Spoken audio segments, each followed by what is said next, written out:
আসসালামু আলাইকুম ভিউয়ার্স, আমি আশিকুর রহমান আরভিন। ট্রাস্টেড গ্রাফিক সেন্টারের আরেকটি এপিসোডে আপনাকে স্বাগতম। তো আজকে আমরা শিখব যে এরকম লোগো, দেখেন এখানে একটা লোগো আছে, তারপরে আপনি যদি আমার চ্যানেলে ঘুরান দেখতে পারবেন যে এখানে একটা লোগো আছে যে এটা ত্রিভুজের মধ্যে, তারপরে আরেকটু নিচে যান, এখানে দেখেন এটা ত্রিভুজের মধ্যে, এইটা পলিগন টুলসের মধ্যে, আবার কিছু কিছু লোগো দেখবেন যে ইলিপসের মধ্যে। এই লোগোগুলো দেখেন, এই লোগোগুলো কিভাবে মেক করবেন বা এই লোগোগুলোর আইডিয়া কিভাবে পাবেন A to Z, আপনি যদি এই ভিডিওটা দেখেন তাহলে আপনার এই লোগো নিয়ে আর কোনো সমস্যাই থাকবে না। যেমন পলিগনের মধ্যে যে কোনো শেপের মধ্যে এই লোগোগুলো আপনি ক্রিয়েট করতে পারবেন।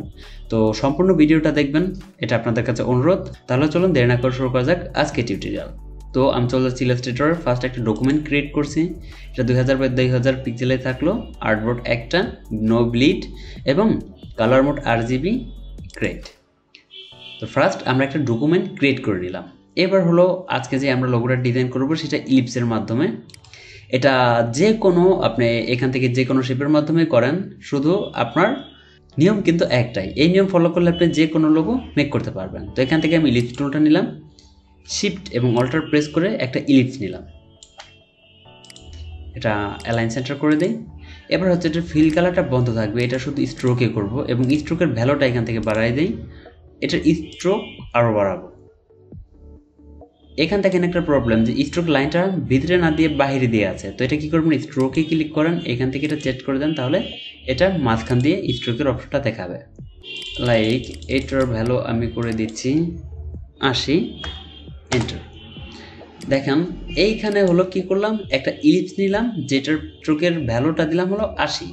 এবার যে লাইন সেগমেন্টগুলো টানবো সেগুলো আমি 80 পিক্সেল করে টানবো। এখান থেকে লাইন সেগমেন্ট টুলসটা সিলেক্ট করলাম, এই বরাবর শিফট প্রেস করে একটা লাইন সেগমেন্ট টেনে দিলাম।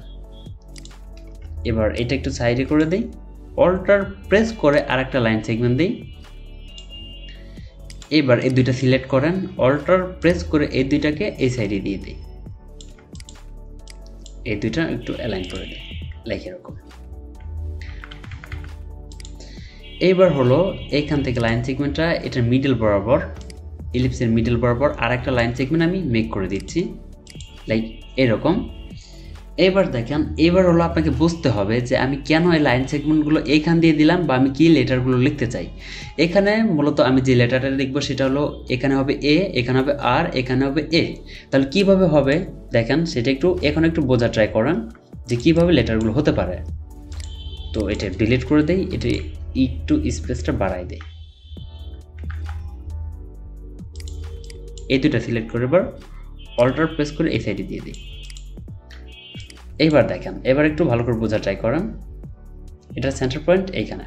হ্যাঁ, এবার হলো ফার্স্টে আমাদের একটা A লেটার বের করব, মাঝখানে হলো একটা R লেটার বের করব এবং শেষে হলো একটা A লেটার বের করব। তো কিভাবে করব এইটা আমি আপনাদের বোঝানোর সাথে এখান থেকে যদি আমি ব্রাশ টুলটা সিলেক্ট করি, ব্রাশ টুলের ভ্যালুটা আমি চেঞ্জ করে দিই, কালারটা স্ট্রোক কালারটা,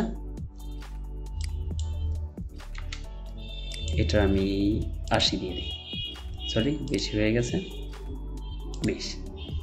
এবার দেখেন এইখানে যে আমি A বের করব সেটা কই থেকে বা কিভাবে কাটবো, এখানে দেখেন একটা A বের হয় কিনা, এটাকে আপনাকে আগে অনুভব করতে হবে বা বুঝতে হবে, তাহলে আপনি ইজি করতে পারবেন।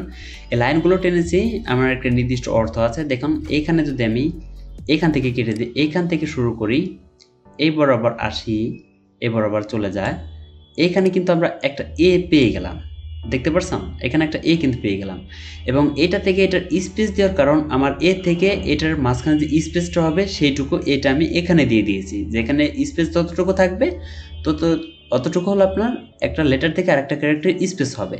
এবার মাঝখানে দেখেন একটা R লেটার হবে। তো কিভাবে, এইখান থেকে যদি শুরু করেন, এই বরাবর এসে, এই বরাবর এসে, এই বরাবর, এই বরাবর, দেখেন মাঝখানে কিন্তু আমাদের একটা R ক্রিয়েট হবে। এইবার দেখেন এই সাইডে একটা A হবে। তো A কিভাবে হবে, এই কর্নার থেকে যদি আসেন, এই কর্নার থেকে আসেন, এইভাবে আসেন, এইবার এখানে একটা A। তাহলে দেখেন এটা আপনি ইজি কিন্তু পাচ্ছেন। এইভাবে আপনি অনুভব করবেন যে আপনার ক্যারেক্টারগুলো কই থেকে বের হবে এবং ক্যারেক্টার স্পেস কতটুকু রাখবেন মাঝখানে বা কোথায়, এই ক্যারেক্টার স্পেস কতটুকু দিবেন এবং এগুলো মিডল অ্যালাইন বা সেন্টার অ্যালাইনগুলো আছে কিনা। দেখেন আমাদের এখানে কিন্তু A আর A কিন্তু আমরা পেয়ে গেলাম। তাহলে এবার শুধু কি করবেন, বাকি অংশটুকু কেটে দিবেন, তাহলে তো লোগো হয়ে গেল। তো চলুন শুরু করা যাক। তো এইগুলো আমি কেটে দেই। তো এখান থেকে এই রেড অপশনগুলো আমি কেটে দিই, শুধু এটা বোঝানোর জন্য আপনাদের। এবার দেখেন এখানে এ বের করতে হবে, এখানে আর বের করতে হবে, এখানে আরেকটা এ বের করতে হবে। তো সবগুলোকে সিলেক্ট করেন, স্ট্রোক কখনো কাটা যায় না। তো সবগুলোকে সিলেক্ট করে এক্সপ্যান্ড করে আপনার শেপে কনভার্ট করতে হবে। তো অবজেক্ট থেকে এক্সপ্যান্ড করে দেন, ওকে। এবার দেখেন শেপে কনভার্ট হয়ে গেছে। এবার এটা আপনি ডিভাইড করে দেন। এখান থেকে পাথফাইন্ডার যান, পাথফাইন্ডার অপশন যদি এখানে না থাকে তো উইন্ডোতে যান, উইন্ডো থেকে এখান দেখেন পাথফাইন্ডার অপশন কই আছে, দেখেন পাথফাইন্ডার চেক মার্ক করে নেন, তাহলে পাবেন। এখানে ডিভাইড করে দেন এই আইকনটা। এবার আনগ্রুপ করে দেন। যেমন এখানে আমাদের এ বের করতে হবে, কি করব, এটুকু আমাদের দরকার নেই, সার্কেলের মধ্যেই থাকবে। সিলেক্ট করে ব্যাক স্পেস, এইগুলো সিলেক্ট করে ব্যাক স্পেস, এটা সিলেক্ট করে ব্যাক স্পেস, এটা সিলেক্ট করে ডিলিট করে দিলাম। এবার এই একটা ক্যারেক্টার থেকে আরেকটা ক্যারেক্টার স্পেস, এটার মধ্যে একটু জায়গা আছে, এটা সিলেক্ট করে ব্যাক স্পেস, এটা সিলেক্ট করে ব্যাক স্পেস দিয়ে দিলাম। তাহলে কিন্তু আমাদের যে স্পেসটা রেখেছিলাম এখানে আপনাদের বোঝালাম যে স্পেসটা একটা ক্যারেক্টার থেকে একটা ক্যারেক্টার স্পেস, সেটা কিন্তু এটা বের করে দিচ্ছে। দেখেন এইখানে কিন্তু আমার 3টা ক্যারেক্টারের স্পেসগুলো বের হয়ে গেছে। এবার দেখেন এখানে একটা আর লেটার হবে, তো এটা কেটে দিয়ে আমি এখানে আর হয়ে গেছে। এবার এটার মধ্যে একটু কাস্টমাইজ করব, এটার কাজ পর করি। এবার এখানে এ লেটার, তো এভাবে তো এ হয় না, এখান থেকে একটু কাটতে হবে। এখানে কিন্তু 3টা ক্যারেক্টার আলাদা আলাদা আছে, তো একটা লাইন সেগমেন্ট নেন। এবার শিফট প্রেস করে একটা লাইন টানেন। এই লাইনটা আপনি এইখান দিয়ে বা যেখান দিয়ে দিবেন এইটা এখান থেকে কাটবে। দেখেন এখানে কিন্তু কাটাই আছে, শুধু আমরা এই কর্নার থেকে কাটতে হবে। তো এটা অল্টার প্রেস করে কপি করে আবার এই সাইডেও দেন, কারণ কেন এই সাইডেও আমাদের কাটতে হবে। এটার স্ট্রোক কালার আমি দিয়ে দিই 1 দিয়ে দিলাম, এটাকে সিলেক্ট করে স্ট্রোক কালার 1 দিয়ে দিই। এবার এইটা যেখান থেকে ধরবেন এটাও মানে একই সেম পজিশনে এটা কাটা ট্রাই করবেন। আর একটু এই দিক দিয়ে দিই, একটু নিচে, এটা সিলেক্ট করে নিচে দিয়ে দিই। এবার দেখেন এইখান থেকে কিন্তু কাটা আছে, এই অংশটা দেখেন কাটা, দেখছো। এবার আমরা এইখান থেকে কাটলে আমাদের এই ক্যারেক্টারটি বের হবে। তো সবগুলো সিলেক্ট করেন, চলে যান পাথফাইন্ডারে, এখান থেকে ডিভাইড করে দেন, আবারও মাউসে রাইট ক্লিক করে আনগ্রুপ করে দেন। এবার দেখেন এখানে কেটে গেছে, সিলেক্ট করে ব্যাক স্পেস, এই সাইডে সিলেক্ট করে ব্যাক স্পেস। তাহলে দেখেন আমাদের এখানে একটা এ কিন্তু আমরা পেয়ে গেলাম, এখানে আর একটা আর লেটার, এখানে আর একটা এ লেটার। এবার যে লাইনগুলো আছে দেখেন ভিতরের, তো ম্যাজিক টুলে যান, এই ভিতরের লাইনে একটা ক্লিক করান, সবগুলো সিলেক্ট করে ব্যাক স্পেস দেন, তাহলে এটার মধ্যে যত লাইন আছে সবগুলো ডিলিট হয়ে গেল। এবার কথা হচ্ছে এগুলো সব খণ্ড খণ্ড অবস্থায় আছে। এবার কি করবেন, সবগুলোকে সিলেক্ট করান, সিলেক্ট করার পর এখানে পাথফাইন্ডার যান, ইউনাইট করে দেন, তাহলে সবগুলো এক হয়ে গেল। এবার যদি সরান সবগুলো একসাথে সরবে। এবার কি করবেন, এবার হচ্ছে আপনার এইখানে আর ক্যারেক্টারটার কিন্তু আমাদের ফাইনাল অত সুন্দরভাবে বোঝা যায় না, এটা এর মতোই লাগে। আর ক্যারেক্টার আপনাকে বোঝাতে হবে, তার জন্য কি করবেন, এইখান থেকে আপনি পলিগন টুলসে যান, একটা পলিগন নেন, কিবোর্ডে ডাউন অ্যারো প্রেস করলে পলিগনের কর্নার চেঞ্জ হয়ে ত্রিভুজে কনভার্ট হবে। একটা ত্রিভুজ নিলাম, শিফট প্রেস করে, এবার এটা রোটেট করে দেন শিফট প্রেস করে। এই ত্রিভুজটা এখানে বসাবো, এটা কালারটা চেঞ্জ করে দিই।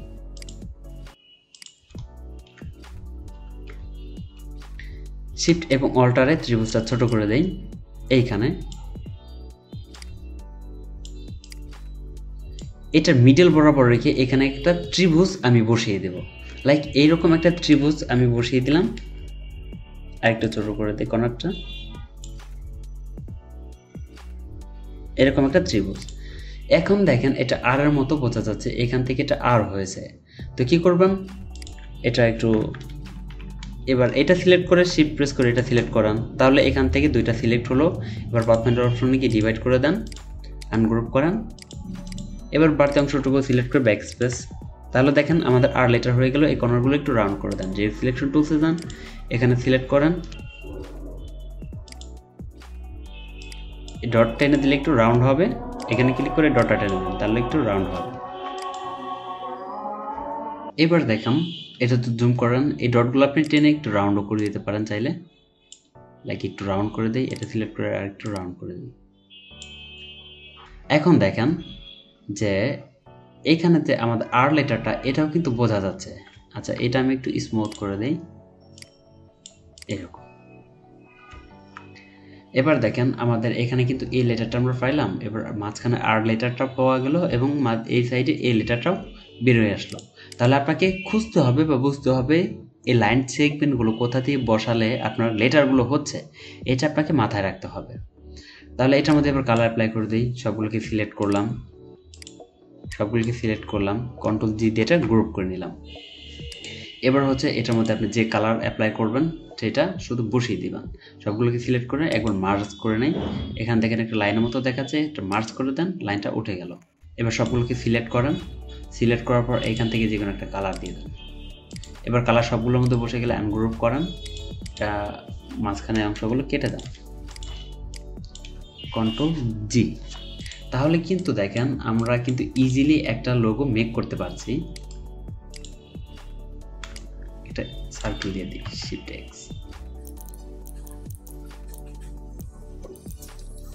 তাহলে দেখেন আপনি ইজি কিন্তু আরএফএল এর লোগো হোক বা যে কোনো লোগো হোক, যে কোনো ক্যারেক্টার হোক বা যাই হোক না কেন, আপনি কিন্তু ইজি করতে পারছেন যদি এই একটা রুলস আপনি মেনে চলেন বা মাথায় রাখেন যে কিভাবে কোথা থেকে ক্যারেক্টারগুলো বের হয়। তো আশা করি ভিডিওটি আপনাদের কাছে ভালো লেগেছে। ভালো লাগলে বা যদি শিখতে পারেন, বুঝতে পারেন, তাহলে ভিডিওতে একটি অবশ্যই লাইক করে দেবেন। আর যদি আমার চ্যানেল নতুন দর্শক হয়ে থাকেন তাহলে চ্যানেলটিকে সাবস্ক্রাইব করে পাশে থাকা বেল আইকনটি বাজিয়ে দিবেন পরবর্তী নোটিফিকেশনের জন্য। এ পর্যন্ত সবাই ভালো থাকবেন, সুস্থ থাকবেন, আল্লাহ হাফেজ।